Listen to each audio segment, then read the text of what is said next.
Insta, YouTube, Facebook எங்கே பார்த்தாலும் இந்த மாதிரி ஃபேஸஸ் ஸ்வாப் பண்ணி வீடியோ போடுறாங்க. எப்படிடா போகிறீங்கன்னு கேட்டால் ஒரு பையனும் சொல்ல மாட்டுறாங்க. அதனால தாங்க நான் கஷ்டப்பட்டு இந்த ஆப்பை கண்டுபிடிச்சிருக்கேன். ஃபேஸ் ஜாய் இந்த ஆப்பை ட்ரை பண்ணி பாருங்கள். இந்த ஆப்போட டீட்டெயில்ஸை வந்து நான் கமெண்ட்ஸில் கொடுத்துருக்கேன், பார்த்துக்கோங்க. எதுக்கு நம்ம வந்து இந்த ஆப்பை சஜஸ்ட் பண்ணுறோன்னா, ஃபேஸ் ஜாய் ஆப்பில் ஹெச்டி குவாலிட்டியில் இருக்குது. ரீஃபேஸ் ஆப் அவுட்புட்டும் ஃபேஸ் ஜாய் இதுவும் நீங்களே பாருங்கள் கம்பேர் பண்ணி. கீழே இருக்கிற அப்லோட் பட்டனை கிளிக் பண்ணிவிட்டு ஆட் ஃபோட்டோஸ் ஆர் வீடியோஸ் போய்ட்டு உங்களுக்கு எந்த வீடியோவுக்கு ஃபேஸ் ஸ்வாப் பண்ணுமோ அந்த வீடியோவை ஆல்பத்துலேருந்து நீங்கள் ஆட் பண்ணிவிடுங்க. அது ப்ராசஸ் பண்ணதுக்கப்புறம் அந்த வீடியோ மேலே ஒரு கிளிக் பண்ணிங்கன்னா இந்த மாதிரி ஒரு ஆப்ஷன் வரும். அதில் ப்ளஸ் அழுத்தி ஃபோட்டோ ஆட் பண்ணுங்கள். ரெஸ்பான்சிபிளாக இருங்க. கண்ட வீடியோக்கு ஆட் பண்ணிங்கன்னா கம்பெனி பொறுப்பாகாது.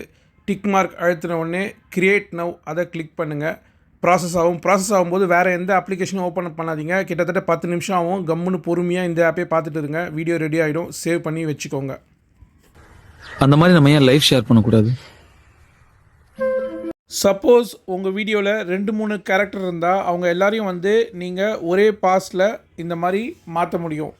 இப்போ நீங்கள் வீடியோவை செலக்ட் பண்ணதுக்கப்புறம் பார்த்தீங்கன்னா எத்தனை ஃபேஸ் டிடெக்டாக இருக்கோ அது வந்து காமிக்கும். ஸோ இப்போ நீங்கள் ஒரு ஃபேஸாக செலக்ட் பண்ணிவிட்டு ப்ளஸ் அழுத்தி உங்களுக்கு என்ன ஃபோட்டோ வேணுமோ அந்த ஃபோட்டோவை ஆட் பண்ணிக்கோங்க. ஸோ நீங்கள் ஃபோட்டோவை ஆட் பண்ணதுக்கப்புறம் அது வந்து ஒரு சர்க்கிளாக கீழே காமிக்கும். இப்போ மேலே வீடியோவில் இருக்கிற கேரக்டர்ஸ், இப்போ மேல் கேரக்டர் நான் செலக்ட் பண்ணும்பொழுது அங்கே ஒரு ஃப்ளோரசன்ட் சர்க்கிள் இருக்குது பாருங்கள். ஃபீமேல் கேரக்டரை செலக்ட் பண்ணிவிட்டு இப்போ நான் ஆட் பண்ண ஃபோட்டோவை கீழே கிளிக் பண்ணிடுறேன். ஸோ ரெண்டுத்துலேயுமே அந்த ஃப்ளோரசன்ட் சர்க்கிள் இருக்குது.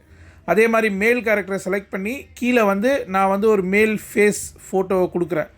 ஸோ ரெண்டுத்துலேயுமே அந்த ஃப்ளோரசன்ட் சர்க்கிள் இருக்குது.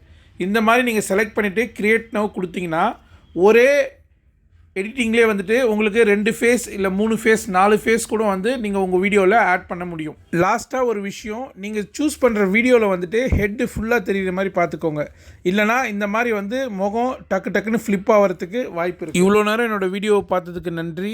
ஆப் பற்றிய டீட்டெயில்ஸை கமெண்ட்ஸில் பார்த்து